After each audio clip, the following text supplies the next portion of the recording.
coup, c'est l'incompréhension totale chez la communauté chrétienne catholique qui refuse de croire à l'hypothèse d'un suicide.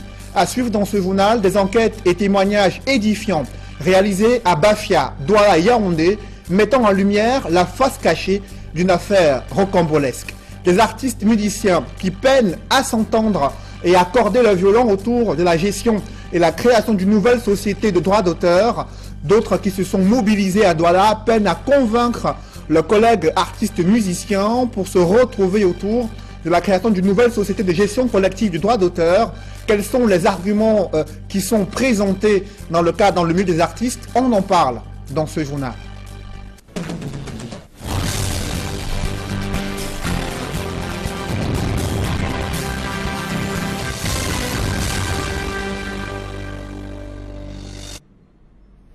Merci de suivre cette édition complète de l'information sur Equinox Télévision.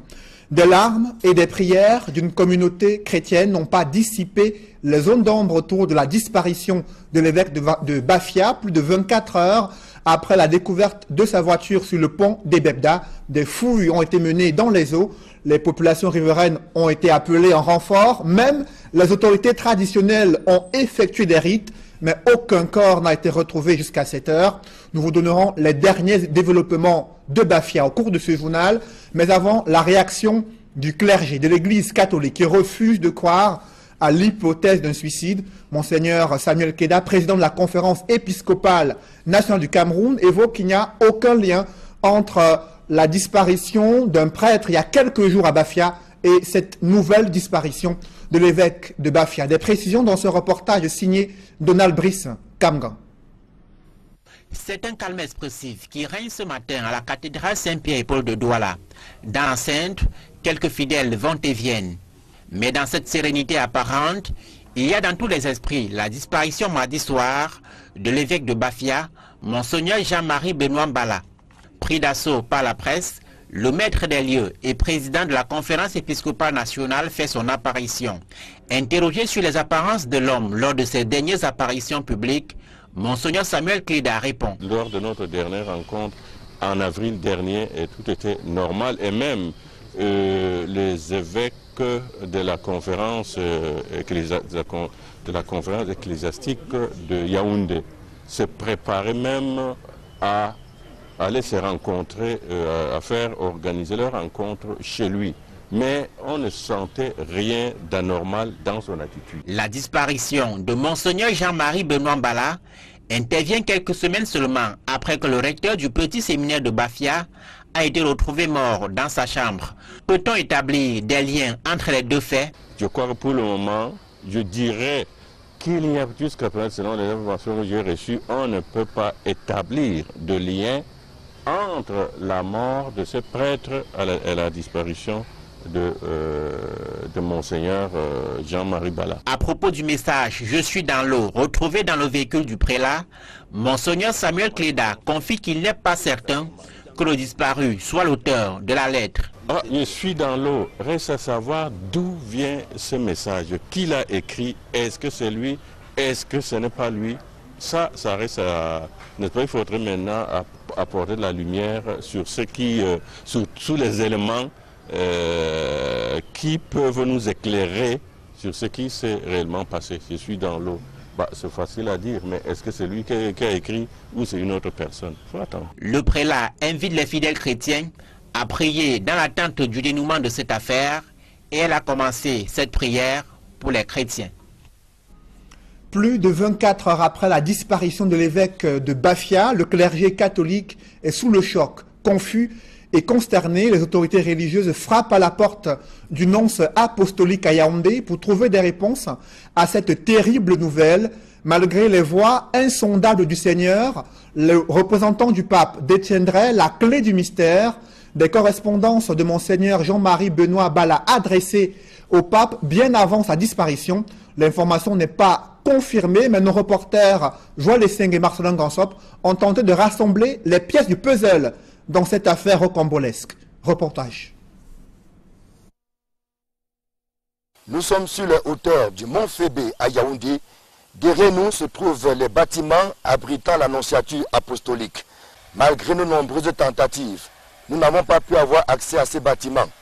Les gardiens nous ont laissé dire que le nonce apostolique ne reçoit pas, en tout cas pas les médias, et qu'il serait en réunion. Des va-et-vient observés laissent penser que depuis mercredi soir, l'annonciature de Yaoundé ne cesse de recevoir du beau monde. Du beau monde constitué essentiellement des membres du clergé, des personnes qui ont soif de savoir ce qui se serait passé mercredi, au point où le véhicule de l'évêque de Bafia se soit retrouvé sur le pont de la Sanaga, au niveau de Bebda. Des témoignages concordants font état de ce que le prélat disparu a laissé 3 correspondances, dont l'une destinée justement au nonce apostolique. La question qui taraude les esprits est celle de savoir si le nonce apostolique a effectivement reçu cette correspondance, laquelle était scellée et portait la mention urgent. N'ayant pas eu accès au nonce apostolique, encore moins à un quelconque membre de son entourage, il nous est difficile de savoir s'il a effectivement reçu cette correspondance, encore moins de ce qu'il en est de son contenu. Seuls les développements qui ne manqueront pas dans les prochaines heures nous édifieront davantage. Ici l'entrée principale de l'annonciature apostolique de Yaoundé, Joël Essengue, Marcelin Gangsop, Equinox Télévision. La tristesse gagne davantage le cœur des brebis de ce berger porté disparu depuis déjà 24 heures, plus de 24 heures. Sa voiture retrouvée sur le pont des Bebda, dans le département du Mbam et Inoubou, l'évêque de Bafia porté disparu, une nouvelle qui inquiète davantage la communauté chrétienne catholique, mais aussi l'opinion nationale et le clergé catholique. Que s'est-il passé? Dans quelles circonstances la voiture a-t-elle été retrouvée sur le pont des Bebda? Quels sont les premiers éléments dont nous disposons ce soir? Je vous propose de suivre ce reportage de nos envoyés spéciaux, Emmanuel Diop et Guy Zogo, sur le pont des Bebda. Sur le pont des Bebda, qui surplombe la Sanaga, reliant les départements de la Lekié et du Mbam et Inoubou, dans la région du centre, c'est le mystère qui plane. C'est donc l'événement qui défraie la chronique ici sur le pont, sur la Sanaga à Ebebda. Derrière moi, vous avez juste le véhicule de l'évêque qui est immobilisé. Ça donne les informations dont nous disposons depuis 13 heures aujourd'hui. Et comme vous pouvez le voir, les techniciens sont à pied d'œuvre pour essayer de savoir exactement ce qui s'est passé ici aujourd'hui. Les sapeurs-pompiers sont également là, ainsi que le procureur de la République qui a fait les constatations nécessaires. Les populations qui sont présentes également, une situation qui a donc drainé ici une foule nombreuse, très nombreuse, ainsi que de nombreux membres de l'Église catholique qui se sont déplacés pour en savoir davantage sur le sort de Monseigneur Jean-Marie Benoît Bala. Que s'est-il passé sur ce pont? L'un de mes agents m'a appelé, m'informant de ce que le véhicule de l'évêque de Bafia est immobilisé sur le pont de Bebda. Il me dit, monsieur le maire, on ne comprend rien, il y a même les pièces de l'évêque dans la voiture sur le siège avant, côté passager. Nous étions à peu près à quelle heure? Dans les coups de l'intervalle 10h-11h. Alors, je me suis transporté immédiatement sur les lieux, à l'effet de constater cet état des choses. Et y étant, j'ai effectivement constaté la présence d'un véhicule de marque Toyota Prado de couleur blanche.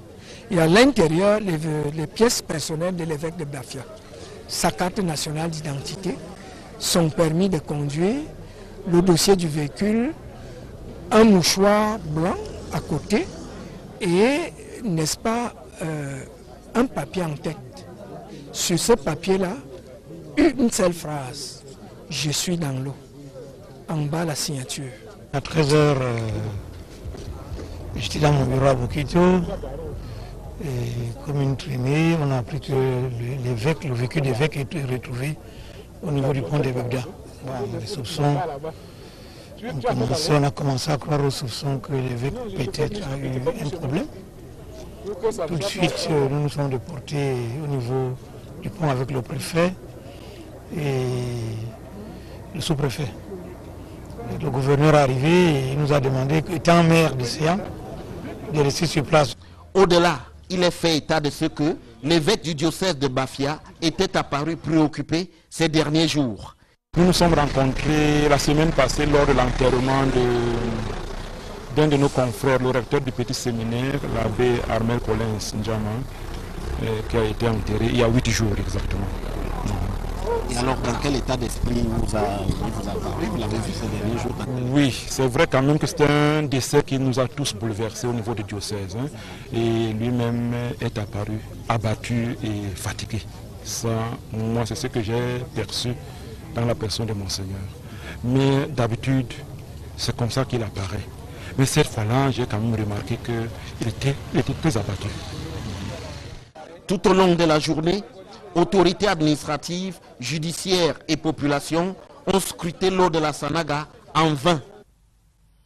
Quelques optimistes avancent qu'il faut en moyenne 3 jours pour qu'un corps immergé dans la Sanaga remonte à la surface au cas où l'évêque s'y trouverait effectivement. Ici à Ebebda, sur le pont sur la Sanaga, le temps a passé, les minutes se sont écoulées et les populations qui étaient là depuis la mi-journée ont commencé à regagner leur domicile. Et toujours aucune nouvelle de l'évêque du diocèse de Bafia, Monseigneur Jean-Marie Benoît Bala, qui est porté disparu depuis 11 heures lorsque son véhicule a été retrouvé sur le pont. Les constatations ont été faites et les sapeurs-pompiers qui sont encore à pied d'œuvre devraient mettre un terme à leurs recherches pour les reprendre demain matin. C'est donc l'expectative ici à Ebebda, sur le pont, sur la Sanaga. Guy Zogo, Emmanuel Job, à Ebebda pour Equinox Télévision. Ce jeudi, de nouvelles fouilles ont été menées dans les eaux de la Sanaga. Les populations ont prêté main forte aux différents sapeurs-pompiers déployés justement dans les eaux du fleuve Sanaga, mais aussi les autorités traditionnelles qui se sont elles aussi mobilisées pour effectuer des rites afin de savoir si oui ou non l'évêque de Bafia se trouverait dans les tréfonds du fleuve Sanaga. Aucun corps n'a été retrouvé jusqu'à cette heure, selon nos envoyés spéciaux qui campent sur le pont d'Ebebda depuis près de 2 jours pour vous permettre d'avoir les dernières informations relatives à la disparition de l'évêque de Bafia. Je vous propose de suivre ce nouveau reportage réalisé ce mercredi pour vous permettre de suivre de bout en bout les nouvelles fouilles menées durant toute la journée dans les eaux de la Sanaga. Reportage.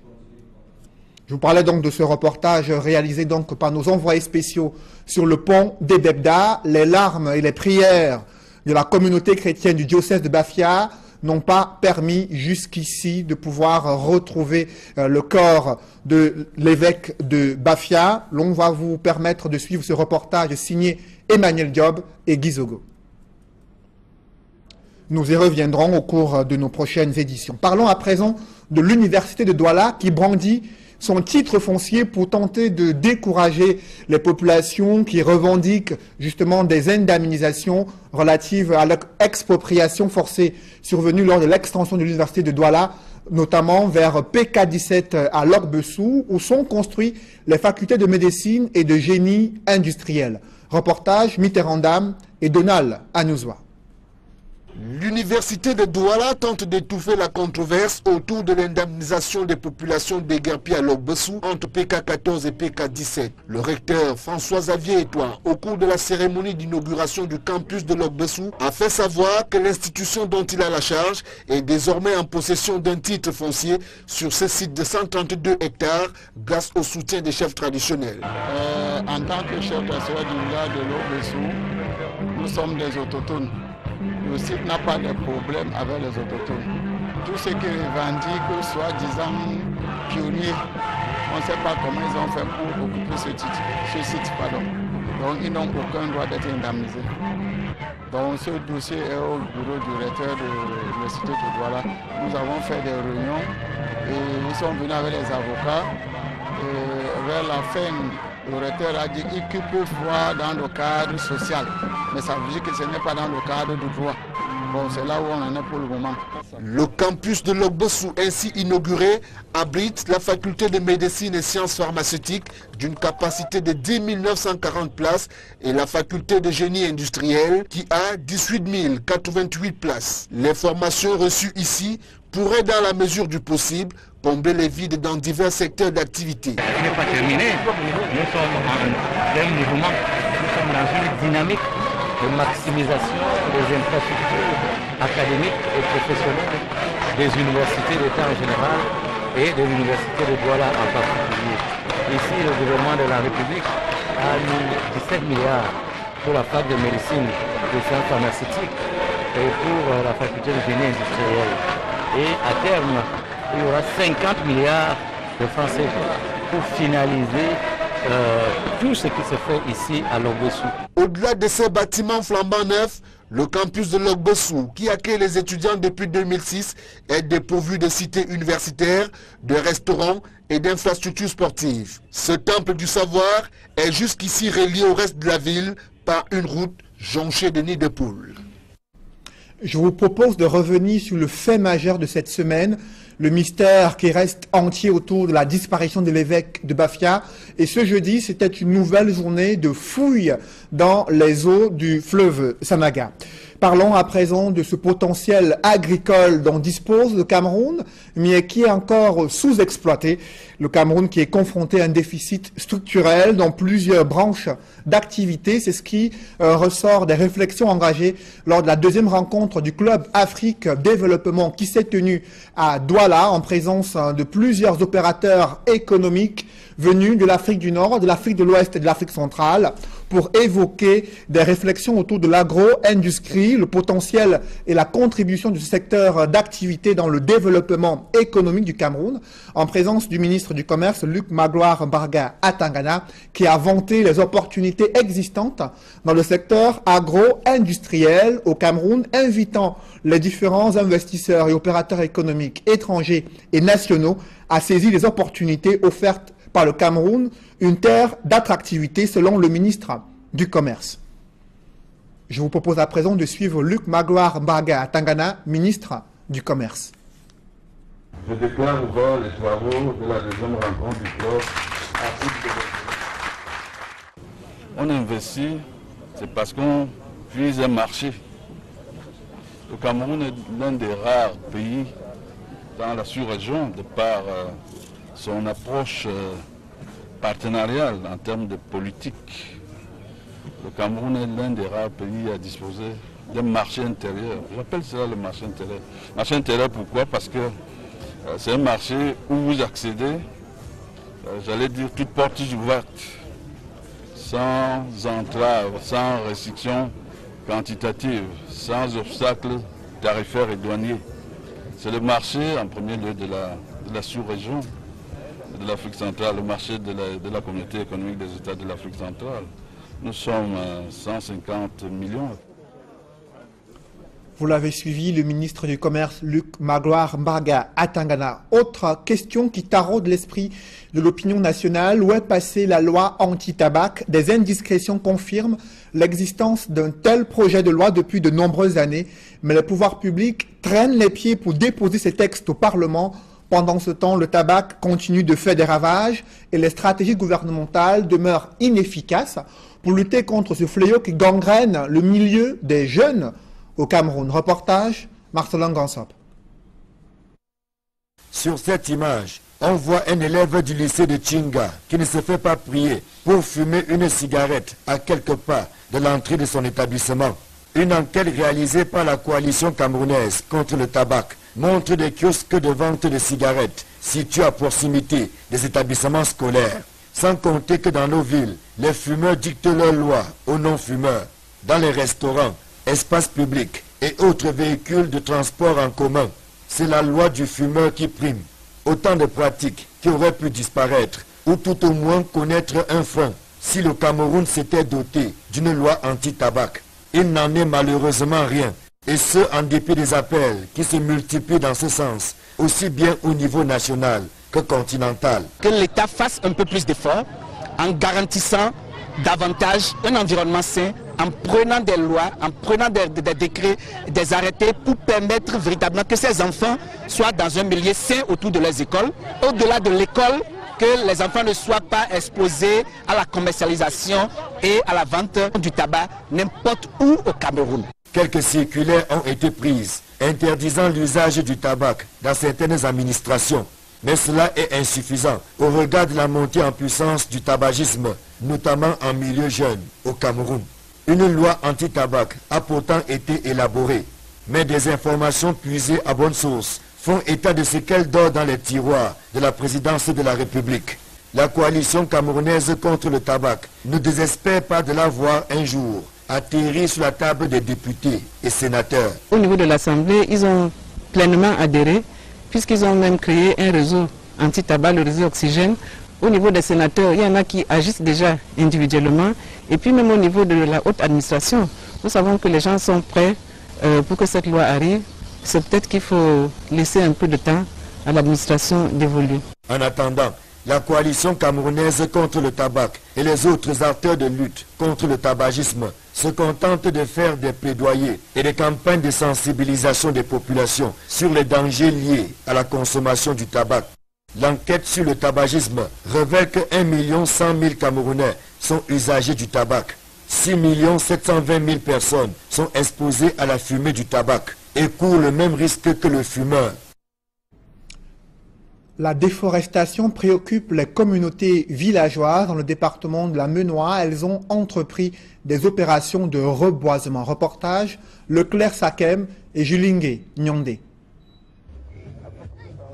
La lutte contre la déforestation préoccupe les habitants du village Batingla dans le Nkongni, département de la Menoie, région de l'Ouest.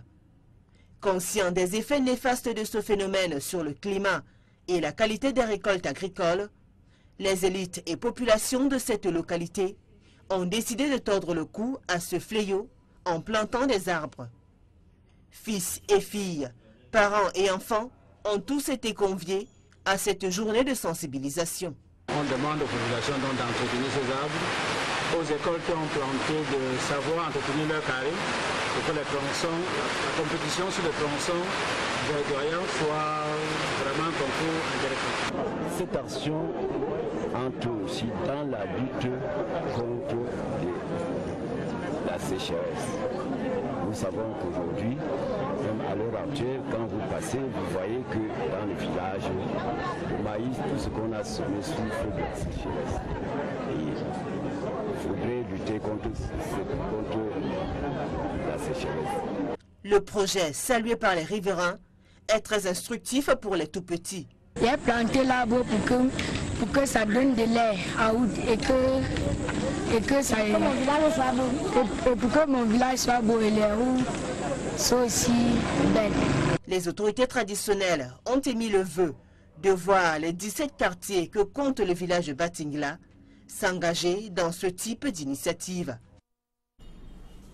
Un comité de travail logé au ministère de la Culture peine à mobiliser des artistes musiciens en vue de pouvoir mettre sur pied des mesures consensuelles pour mettre sur pied et mettre en œuvre une nouvelle société de gestion collective de droits d'auteur. Une rencontre initiée à Douala a mobilisé très peu d'artistes musiciens. Reportage Steve Eboulet et Julienne Berthe-Bissaille.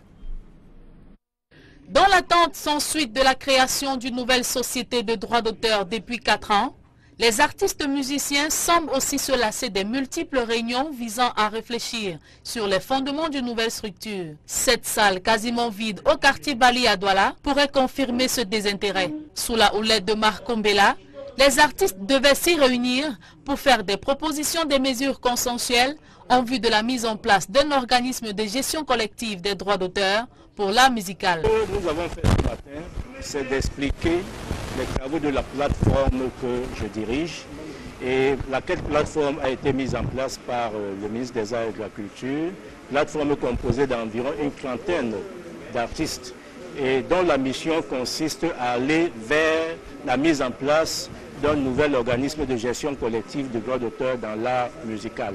Et le travail proprement dit consistait à proposer des statuts, un projet de statut, un projet de code électoral, un projet de règlement généraux et voir comment on peut techniquement et financièrement organiser une telle assemblée générale, mais après tout aussi proposer une équipe consensuelle qui tienne compte donc de la fusion des anciens conseils d'administration CMC-SOCAM. Pour Coty François, les artistes ont échoué. Nous, les artistes, nous allons démontrer notre incapacité à gérer le droit depuis des années. Nous sommes en train de souffrir. Nous sommes en train de tomber en rond. Nous ne faisons rien. Chaque société qu'on crée fait 3 ans, 2 ans, 1 an, elle est dissoute. Il appelle le gouvernement à prendre ses responsabilités. La CMC a ses partisans. La SOCAM a ses partisans. La SOCACIM a ses partisans. Donc aujourd'hui, pour qu'on dise qu'une structure parmi les trois avale les autres, moi je ne trouve pas ça normal.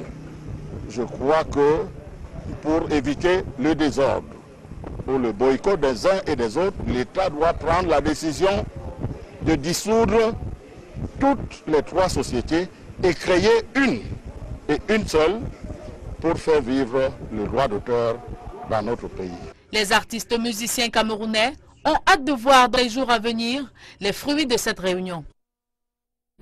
Un public reportage dont ce journal, l'Afrique subsaharienne a désormais accès en toute fiabilité à ces données grâce au plus grand data center construit et mis en service à Douala, la capitale économique du Cameroun. Ces équipements de dernière génération ont été construits par Orange Cameroun. Le Premier ministre Philemon Yang a pu apprécier ces nouvelles technologies de l'information et de la communication. Reportage. Une disponibilité de 99%, 3 plateaux de 1050 mètres carrés chacun, 2 postes de transformation, un système de monitoring centralisé, 2 sources d'alimentation des racks totalement indépendantes. Il n'y a pas mieux en Afrique centrale et de l'Ouest en matière de data center.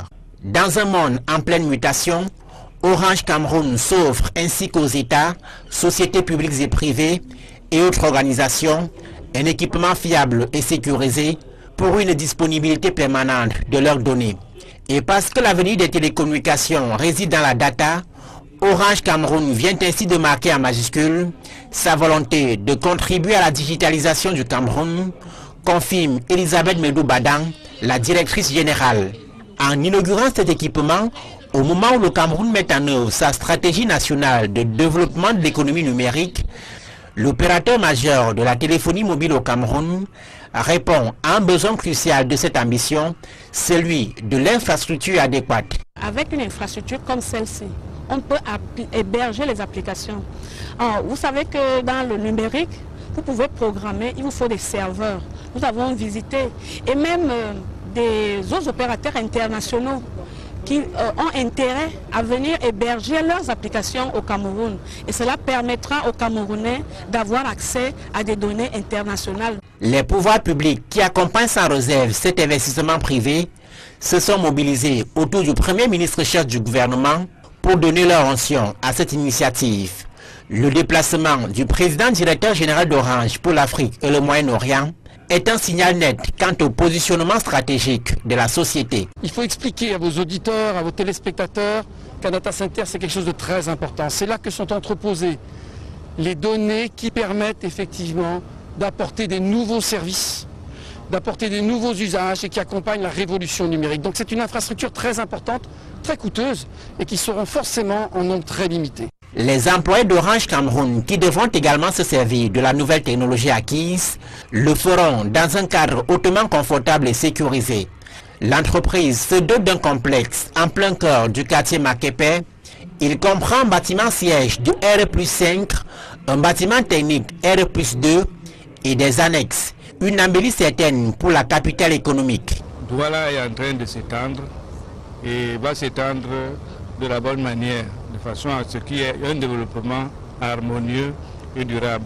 Vous-même, vous le voyez tout autour de vous, Douala 5e, tout ce qu'il y a comme immeuble, c'est une ville déjà assumée. Avec plus de 7 millions de clients en 17 ans de présence au Cameroun, Orange s'est longtemps positionné comme un contributeur de choix au développement socio-économique de notre pays et la belle aventure scrute l'horizon.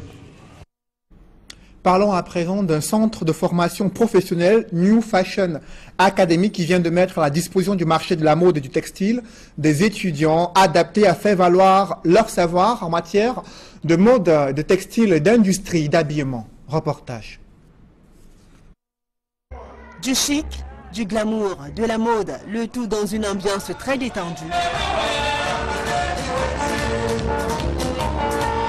La sortie solennelle des étudiants de la New Fashion Academy s'est faite avec faste et solennité dans une salle très huppée de la ville de Douala. Après la phase de soutenance des lauréats de la 18e promotion de la New Fashion Academy, celle qui accessoirise ce vêtement, parfaitement comme vous pouvez le constater.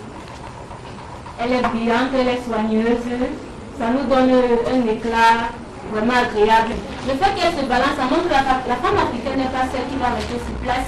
Celle consacrée à la remise des diplômes de fin de formation professionnelle a tenu pendant plusieurs heures les convives en haleine. Autour d'un défilé de mode, les étudiants de la 18e promotion de la New Fashion Academy ont tour à tour exposé leurs chefs-d'œuvre au grand public et surtout au jury. Sous le contrôle des experts de l'industrie d'habillement et du textile, des modèles de tenues de ville, mariages, soirées traditionnelles et modernes ont été acclamés par les invités. Puis, s'en est suivi leur fatidique consacrée à la désignation de la majeure de la promotion. Et c'est Mbami Kowestela qui va ravir la vedette. Des instants magiques salués par tous les candidats. Je ne pensais pas vraiment être majeure de cette promotion. Mais j'ai vraiment donné tout ce que j'avais. La New Fashion Academy m'a vraiment beaucoup appris et maintenant je suis très heureuse. C'est une institut qui sait donner du courage, qui sait donner de l'envie, qui motive les jeunes à faire ce qu'ils aiment. New Fashion Academy, c'est un centre de formation multidisciplinaire qui permet d'être rapidement autonome dans les domaines tels que le stylisme, le modélisme, le piquage et la décoration d'intérieur.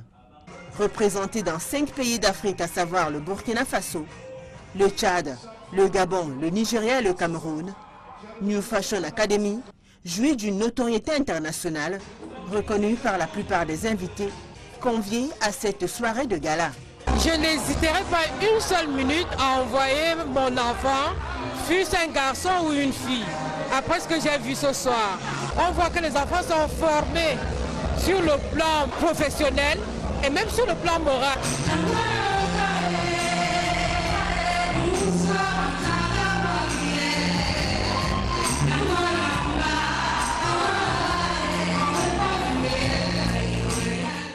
L'une des figures emblématiques de la New Fashion Academy, c'est cette femme, Mireille Nemaleux, la promotrice de cet institut, dont les talents sont appréciés par les étudiants.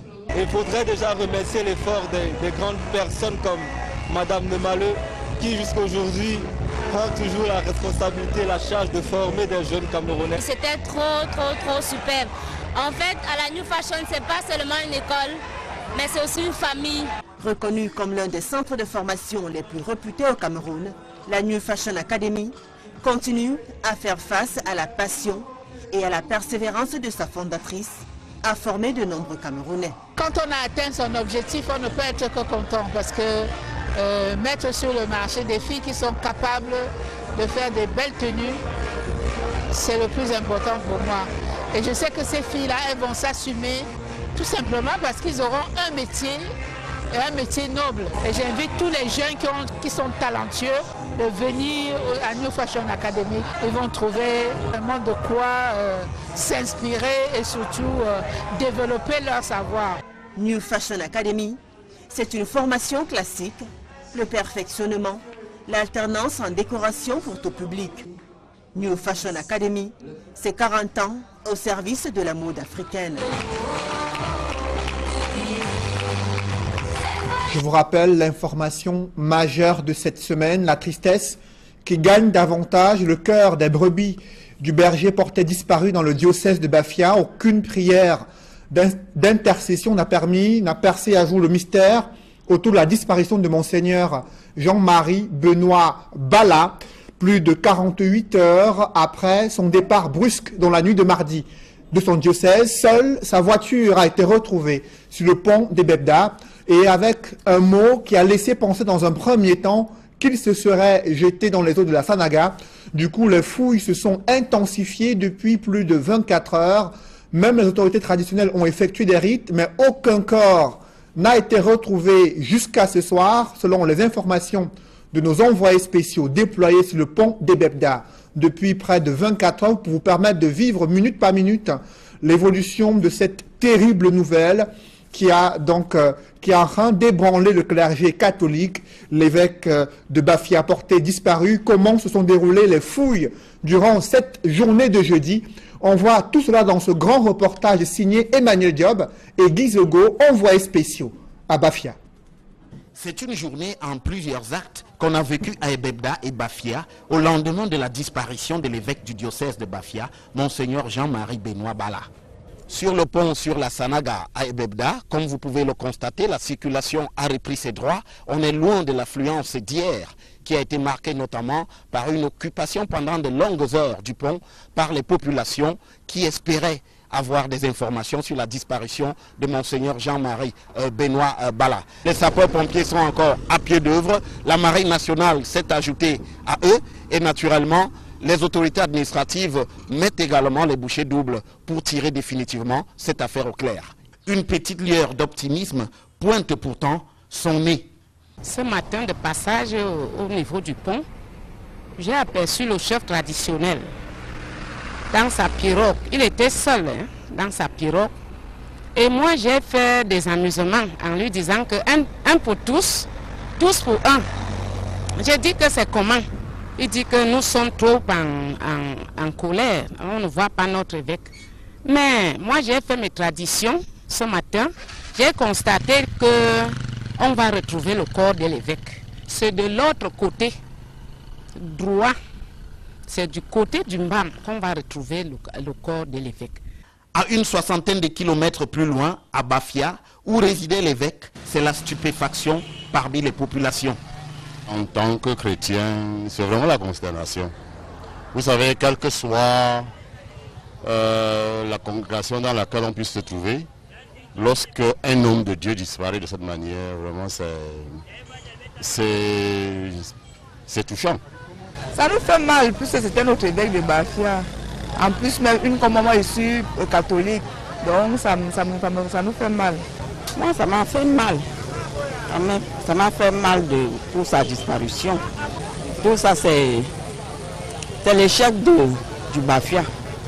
À l'évêché, le témoignage sur les derniers souvenirs sur l'évêque sont donnés. Mardi, nous avons pris le dernier repas. Mardi, à 14h30, on s'est séparés. Et je lui disais, bon, s'il avait besoin de moi, qu'il m'appelle. Bon, mais il ne m'a pas appelé. Le matin de mercredi, j'ai appelé. Le téléphone ne passait pas. J'ai appelé la secrétaire. C'est comme ça que je suis venu, parce qu'il m'a laissé une note. Je suis donc venu, j'ai pris la note et j'ai appelé l'abbé François Xavier pour que cette note parvienne aux nonces. C'est donc en allant à Yaoundé pour déposer la note que l'abbé François Xavier découvre la voiture. Côté administration, le préfet du Mbam et Noubou précise ce qui est fait. En matière d'enquête, il faut que nous puissions apporter chacun, en ce qui le concerne, sa contribution. Il est également question que cette contribution puise sa source, n'est-ce pas, dans l'entourage, dans les populations. Vous savez qu'un tel événement, on ne doit rien négliger comme source d'information. Mais patatras, à la mi-journée, les réseaux sociaux se mêlent de l'affaire en répandant que le corps de l'évêque a été repêché des eaux. Et voilà qui provoque une conférence de presse des équipes de recherche. Actuellement, nous sommes en train d'assister à une circulation d'images sur les réseaux sociaux qui sont en train de nous dire que l'évêque a été sorti de l'eau. Et monsieur l'évêque n'est pas encore sorti de l'eau s'il est dans cette eau. C'est un peu plus tard, alors que la sérénité est revenue, que les recherches reprennent. À 16h30, c'est la deuxième plongée de la journée. Vous le voyez derrière moi, les fusiliers marins de la Marine nationale s'apprêtent à rentrer dans les eaux de la Sanaga, cette fois-ci avec un peu plus d'optimisme, puisqu'on annonce effectivement des informations selon lesquelles il y aurait plus de précisions sur la présence effectivement dans ces eaux de Monseigneur Jean-Marie Benoît Bala. Ici, sur le bord de la Sanaga à Ebebda, Emmanuel Diop, Guizego, Equinox Télévision. Vous l'avez suivi, ce grand reportage de nos envoyés spéciaux sur cette deuxième journée de fouilles dans les eaux de la Sanaga, et le corps de Monseigneur Jean-Marie Benoît Bala n'a pas été retrouvé aux dernières nouvelles. Mesdames, Messieurs, c'est la fin de ce journal. Merci de l'avoir suivi. Je vous invite dans une poussière de secondes avant de clôturer ce journal. Je vous annonce ici, dans ce journal, la directrice générale de l'Agence de promotion des investissements qui est annoncée pour vous en parler davantage.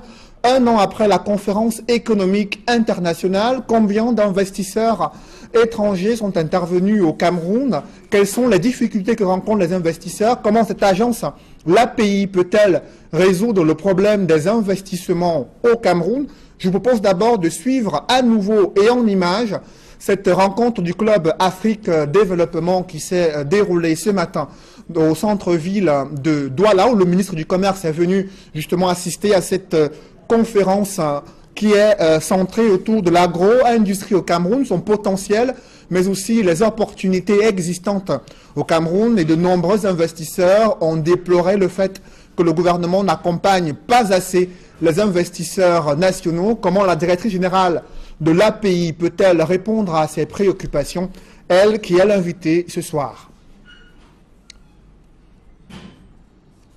Vous le voyez en image justement, cette cérémonie, cette rencontre du Club Afrique Développement qui s'est tenue ce matin à Bonanjo, quartier administratif de Douala, en présence des opérateurs économiques venus de l'Afrique de l'Ouest, de l'Afrique du Nord et de l'Afrique centrale pour réfléchir sur les opportunités existantes dans le secteur agro-industriel au Cameroun, mais aussi en Afrique centrale, également évoquer les problèmes que rencontrent les investisseurs camerounais.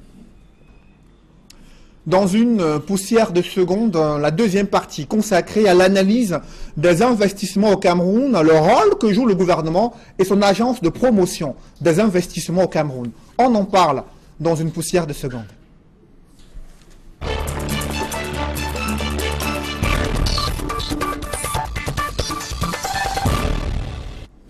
Je reçois sur ce plateau la directrice générale de l'Agence de promotion des investissements, Madame Angéline Marthe Minja. Bonsoir. Bonsoir. Vous êtes à Douala pour une conférence qui porte sur le secteur agro-industriel et on a suivi de nombreux investisseurs camerounais se plaindre de ce que le Cameroun, le gouvernement n'accompagne pas assez les PME pour leur permettre de pouvoir développer leur activité. Qu'est-ce qui se passe? Merci de me donner l'opportunité de parler de ce que le gouvernement fait, non seulement pour les PME, mais pour les PMI et pour les grandes entreprises nationales et étrangères. Je veux donc dire qu'il faut voir d'où nous partons. Depuis la loi de 2013, sur les investissements directs et les incitations à l'investissement du Cameroun, oui, du Cameroun. Depuis cette loi, je crois qu'on peut dire qu'il y a un bilan positif. Parce que c'est vrai qu'il y a encore quelques réglages à faire, ça je n'en disconviens pas. Mais je veux dire aujourd'hui que cette loi qui a été initiée par le chef de l'État, son Excellence Paul Biya lui-même, a quand même fait du chemin. J'en veux pour preuve. Hier, nous avons consigné 8 conventions d'établissement. Le ministre en charge de l'industrie a signé 8 conventions d'établissement qui ont été préparées par l'Agence de promotion des investissements. Mais je veux dire ici que depuis la mise en œuvre de cette loi, fin 2013, nous avons quand même à l'actif du gouvernement, nous avons 45 000 emplois projetés et 2500 milliards d'investissements projetés. Madame Minja, ce sont des projections entre la signature des conventions pour les incitations à l'investissement pour accorder des incitations fiscales aux entreprises douanières qui souhaitent s'installer au Cameroun et la mise en œuvre du projet sur le terrain. Il y a un énorme fossé des opérateurs économiques qui se plaignent toujours des tracasseries administratives et douanières. Qu'est-ce qui se passe? Pourquoi est-ce qu'il y a toujours ce fossé entre ce qui est dit en matière de théorie également et la réalité observée sur le terrain? Oui, je ne dirais pas qu'il y a un énorme fossé, puisque nous avons, les entreprises ont 5 ans pour s'installer. C'est ce que la loi demande. Donc, aujourd'hui, après 3 ans, nous avons à peu près 40% de projets qui sont devenus des projets matures, qui fonctionnent, qui existent déjà.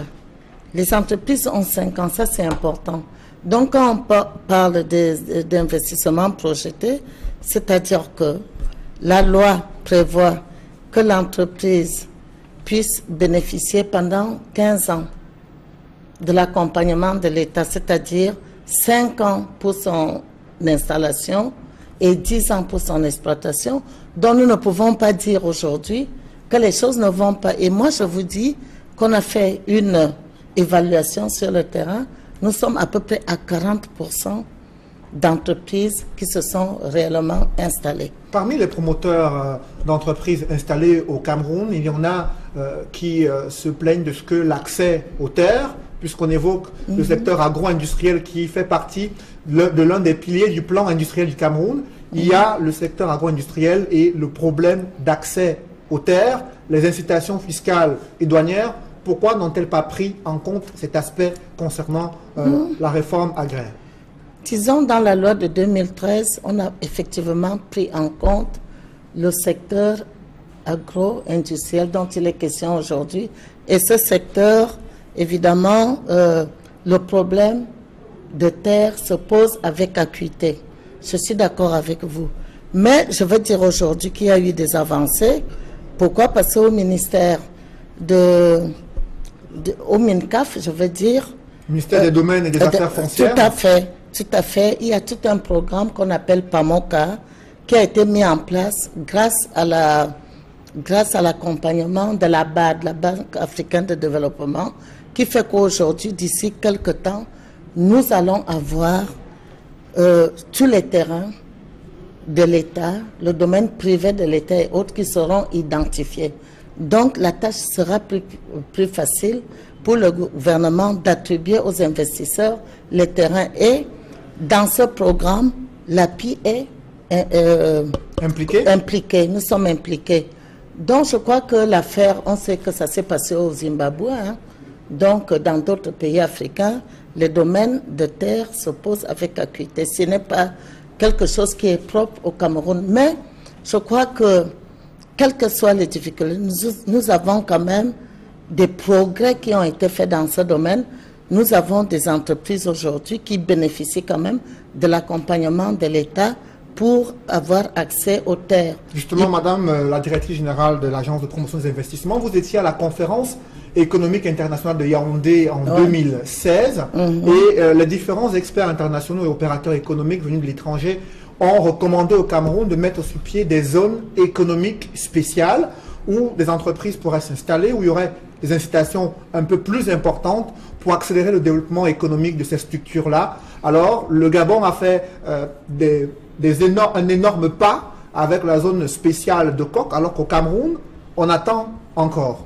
Où en est-on concrètement avec ces zones spéciales économiques? Oui, c'est vrai qu'il y a une loi sur les zones économiques qui a été votée. On attend qu'elle soit appliquée. Mais je voudrais dire ici que cela ne devrait pas être vraiment un problème pour le Cameroun, parce que chaque pays a ses spécificités. Pourquoi voulez-vous vous comparer forcément au Gabon? Ce que nous faisons déjà au niveau de l'API, puisque c'est les mêmes incitations qui seront appliquées aux zones économiques. Et aujourd'hui, l'API, l'Agence de promotion des investissements, essaye quand même d'accompagner les investisseurs. Moi, je ne vois pas pourquoi aujourd'hui nous devons absolument, au niveau du Cameroun, dire que ce que le Gabon fait est meilleur. Il faut attendre une évaluation après un certain temps. Ce qui est sûr, c'est que le gouvernement, aujourd'hui, veut absolument que les investisseurs accroissent l'attrait des investissements dans notre pays. Je veux parler des idées. La preuve, je ne vous coupe pas, La preuve, c'est qu'aujourd'hui, il y a 1 mois, 3 semaines, je crois, le président de la République a pris un décret pour attacher l'agence de promotion des investissements au secrétariat général de la présidence. Je crois que... Pourquoi ce changement? Est-ce que le président de la République estime que le gouvernement ne peut pas assurer la tutelle de l'agence de promotion des investissements et qu'il faut tout rattacher à la présidence de la République? Non, il ne faut pas prendre ça comme ça parce qu'on ne réinvente pas la roue. Je crois que nous avons même pris un certain retard. Parce que quand vous prenez tous les pays africains, la plupart de ces pays sont rattachés, certains sont rattachés au cabinet du président. Qu'est-ce que ça change concrètement d'être sous la tutelle du secrétariat général de la présidence de la République? Non, qu'est-ce que ça il y a quand même... pays? Non, ça change. Ça veut dire que quand même les procédures sont plus courtes. Parce que quand vous êtes rattaché à la présidence, vous ne passez pas par le ministère et puis après par le premier ministère pour atteindre la présidence. Là, nous avons un lien direct. Je crois qu'il y a une volonté qui se dégage dans ce rattachement et le président a eu à plusieurs reprises le temps de le démontrer, c'est-à-dire que aujourd'hui, le président de la République veut s'occuper personnellement de l'attractivité du Cameroun. Il veut que les investisseurs arrivent au Cameroun. Et que fait-il justement des investisseurs locaux? Le secteur privé local se plaint de ce que cette charte des investissements est plus favorable à ceux qui viennent de l'étranger, qui ont d'importants capitaux, que les PME qui existent. Non, je suis désolée. Je suis désolée parce que quand la loi de 2013 et aucune loi en ce qui concerne les investissements n'a été discriminatoire, encore moins la loi de 2013. C'est-à-dire qu'au Cameroun, notre loi, la réglementation sur les investissements n'est pas discriminatoire. Les investisseurs étrangers ainsi que les investisseurs nationaux ont les mêmes droits. Ce que je veux vous révéler aujourd'hui, nous sommes aujourd'hui à 125 conventions signées dans le cadre de cette loi pour une masse d'investissement, comme je l'ai dit tantôt, de 2500 milliards pour des emplois à créer de 45 000 environ.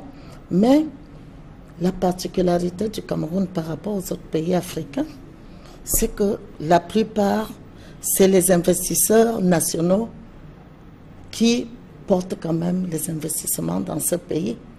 C'est-à-dire que nous avons plus de nationaux qui signent dans le cadre de cette loi que les étrangers.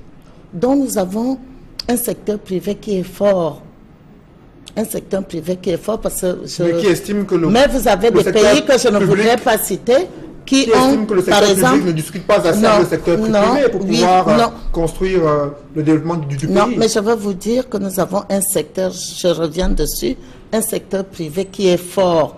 Pourquoi? Parce que qu'est-ce qu'on constate dans des pays frères dont je ne voudrais pas citer, dont je ne voudrais pas nommer, c'est que vous avez des Libanais, vous avez des Indo-Pakistanais, c'est eux qui font la loi, c'est eux qui portent l'investissement dans ces pays, mais la particularité du Cameroun, c'est que c'est les Camerounais eux-mêmes qui sont les principaux investisseurs dans ce pays. Moi, je le dis, pourquoi? Parce que j'ai les chiffres. Je peux vous donner les chiffres, je n'ai peut-être pas ça en tête, mais le secteur privé camerounais est le premier investisseur dans ce pays. Comment faire pour qu'il soit davantage impliqué? Parce que le JICAM, on l'a suivi, et CAM également, les deux mouvements patronaux les plus représentatifs qui estiment que les plateformes de partenariat public et privé restent encore insuffisantes pour permettre au secteur privé de prendre sa place, de jouer son rôle de moteur de la croissance. Qu'est-ce que vous proposez, qu'est-ce que vous envisagez dans les toutes prochaines semaines pour davantage impliquer le secteur privé dans les stratégies d'amélioration économique au Cameroun? Je crois que le secteur privé au Cameroun est suffisamment impliqué. Je l'ai dit ce matin à un intervenant en disant, vous avez bénéficié, je le sais, vous avez bénéficié de l'accompagnement de l'État. Vous avez bénéficié, moi j'ai été avec le ministre de l'économie dans votre entreprise, parce que le ministre de l'économie voulait voir quels sont vos problèmes. Mais lorsque vous avez parlé, vous n'avez pas fait part de cet accompagnement de l'État. Je crois que le secteur privé aussi doit de temps en temps reconnaître qu'il y a un accompagnement de l'État. Je le dis parce que le ministre de l'économie, dans ses propos, a toujours dit qu'à partir de maintenant, qu'il allait accompagner le secteur privé, qu'il allait donner des moyens à certains projets du secteur privé, mais il faut que les gens le disent, il faut que les gens le reconnaissent. Donc, le secteur privé, c'est vrai nous avons un secteur privé fort, comme je l'ai dit. Il faut d'abord que le secteur privé reconnaisse qu'il est impliqué dans tous les projets de l'État. Merci. Mais le secteur privé, mais il faut le dire, que notre pays, que le gouvernement accompagne quand même le secteur privé dans ces stratégies, que le secteur privé est toujours impliqué. Merci. Mais il faut avoir l'honnêteté de le reconnaître. Merci Marthe-Angéline Mindia. Je rappelle que vous êtes la directrice générale de l'agence de promotion des investissements du Cameroun et vous participez à la deuxième rencontre du Club Afrique Développement qui se tient à Douala. Mesdames, Messieurs, c'est la fin de ce journal. Merci de l'avoir suivi. Dans une poussière de seconde, un regard social présenté par Éric Fernand Kwamo sur Equinox Télévision. Merci d'avoir suivi ce journal. Restez sur Equinox. Merci.